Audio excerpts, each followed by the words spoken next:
Coming up on Mountain News this morning, a bill to prevent discrimination based on a person's hair reaches the end of the line at the state capitol. And a political candidate aiming to take her spot as governor makes a few stops here in our region. Dedicated to Eastern and Southern Kentucky, this is WYMT Mountain News this morning.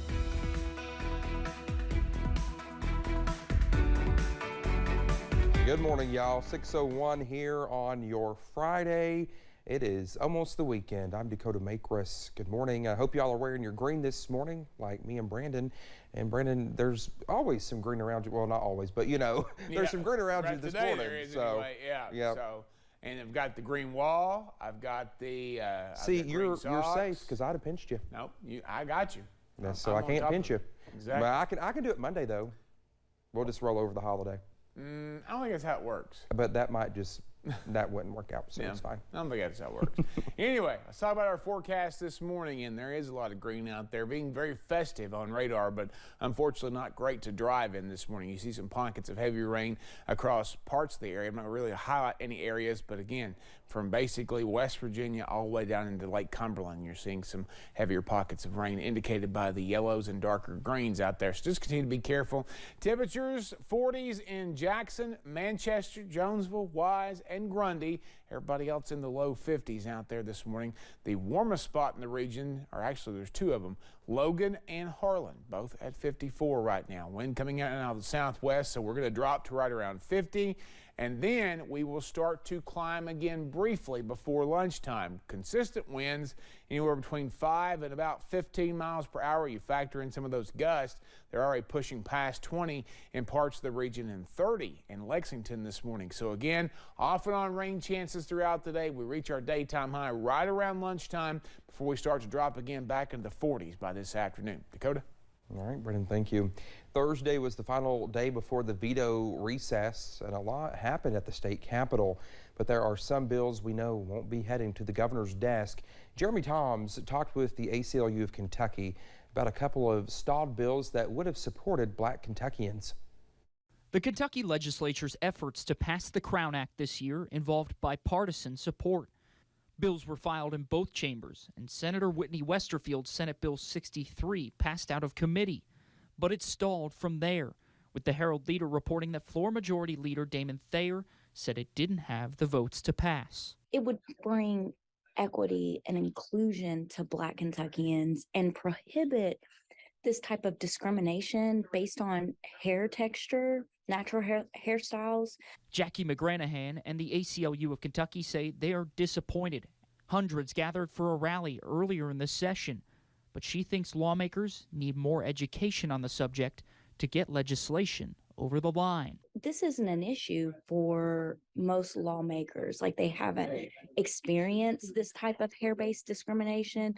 With just a few days left in the session, a Juneteenth bill has also stalled yet again, after lawmakers promised to make it a state holiday back in 2020.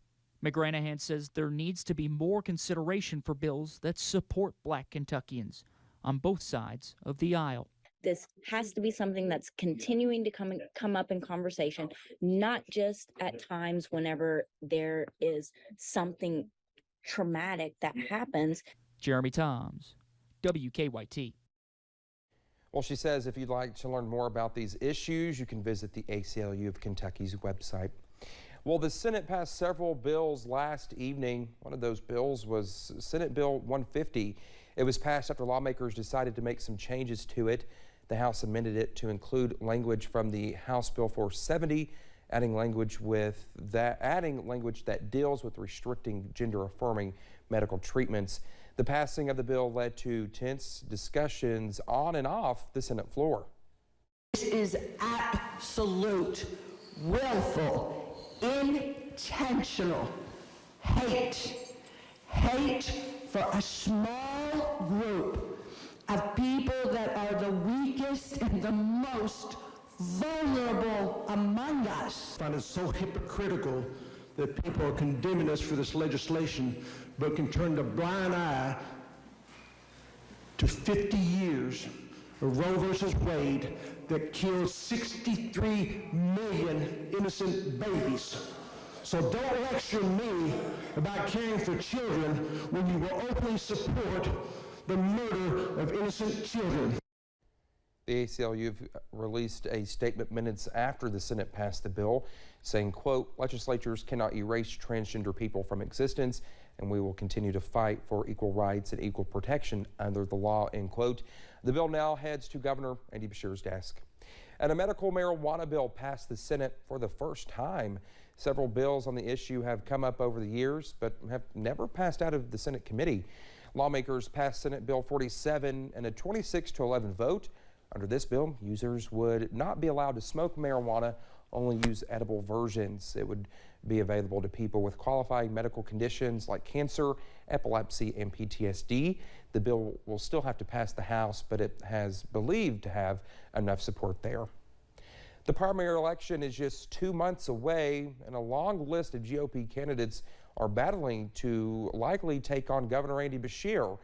Many of the candidates are campaigning across the state, and yesterday, Kelly Knight Craft visited 4 eastern Kentucky counties. Our Olivia Calfee was in Letcher County yesterday as Knight Craft made her first stop at Pine Mountain Grill. One of the 12 GOP candidates, Kelly Craft, made her first stop of the day at Pine Mountain Grill on Thursday morning, sharing the changes she hopes to make in Kentucky. By my first week of office, I'm going to dismantle the Kentucky Department of Education and the Kentucky Board of Education. I am certain there are good people in the Kentucky Department of Education, but they have been silenced. Craft is also making her goals clear to stop the opioid crisis in Kentucky. A heavy topic for other GOP candidates like Daniel Cameron, who hosted his fentanyl forum on Wednesday. It is easier to get across the border in Arizona than it is to get into a UK basketball game. Everyone has to be engaged when it comes to fighting the fentanyl that's coming into the state of Kentucky. Craft mentioned the needs Eastern Kentucky is still facing months after the flood. So I asked her what she would do to better help flood survivors. What we need right now is to tackle the problem where FEMA hasn't come in, where our state government has not been there. There's lots of empty promises. East Kentuckians are tired of empty promises. That was Olivia Calfee reporting. Knight Craft was also in Bell, Johnson, and Perry counties yesterday. In addition to Craft, several other Republican gubernatorial candidates have visited Eastern Kentucky in recent weeks, including Alan Keck, Bob DeVore, and Daniel Cameron. We will continue to follow as other candidates visit our region as we approach the primary election on May 16th. Shaping our Appalachian region starts with the people who will decide its future, which is why SOAR is working with them. The organization hosted its healthcare career fair at the Appalachian Wireless Arena, inviting students to see jobs and educational programs that could be the right fit. Representatives say the partnerships that make this happen cannot be celebrated enough, reaching more people than the organization could touch on its own. Getting to work with all these organizations and gather them in one spot, and them willing to then invest the time and their efforts to talk to these students because they want to, not because they have to or need to. Students say the event was a good glimpse into things they never knew were possible. Well, a new daycare is opening over in Harlan County. Our Chandler Wilcox tells us how the Smart Start Early Learning Academy could benefit working families in the area. 2 floors full of activities will soon be filled with children in Harlan County. The owners are starting their second early learning academy. We are actually at full capacity at our Middlesboro location. So we've seen that there is quite the need for quality childcare, and we're a lot more confident coming into this opening. They hope to have more than 100 kids enrolled with a wide range of ages. We start at 6 weeks. Downstairs we have an infant room. We will have 8 classrooms total, and so we start at 6 weeks and we go until they enter kindergarten. It isn't simply about building a daycare. The Kentucky state government says for every 1 or 2 child care services, there's 6 or 7, maybe even 8 children looking for the same spots. Everything around is full. There's just not enough. People we have talked to at the local community action agencies have said that's been a real hindrance for mothers being able to go to work. 100+ kids can now get the opportunity to learn real-life skills at an early stage. Each child, each classroom will have a scheduled time throughout the day to be in here. So we encourage our teachers to help lead them in role play, help them to develop a sense of what it's like to work in a tool shop, what it's like to work in a hospital. The Early Learning Academy will open once the owners receive each license they need. Their hours will be Monday through Friday, 7:15 a.m. to 6 p.m. In Harlan, Chandler Wilcox, WYMT Mountain News. Smart Start Early Learning Academy will have an open house on Saturday from 10 a.m. to 3 p.m. for parents to check out any planned activities.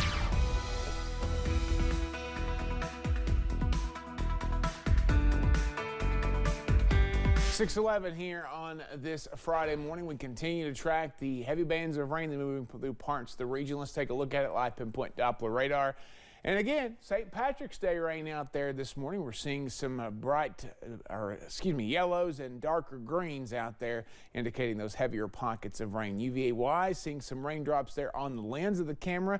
46 over that way, one of our cool spots this morning. We're down to 49 in Jackson and Manchester, 43 in Grundy, 41's the cold spot in Jonesville. We've got 54, though, in Harlan and Logan. Now, some of these places, like, for instance, Prestonsburg and Pikeville, were in the upper 50s when we started the newscast about an hour and 15 minutes ago. But you see, again, they're already down in the low 50s. But they are going to rebound. They're going to go back up here briefly as we go deeper in the morning because we got some wind coming out of the south. I do think we see our daytime high right around lunchtime, about 55, before we start to crash again as that cold front comes through the region. Dakota? All right, Brendan, thank you so much. When we come back here on Mountain News this morning, CBS returns to Iraq as some of its employees reflect on their time in the country as we approach the 20th anniversary of the start of the Iraqi war.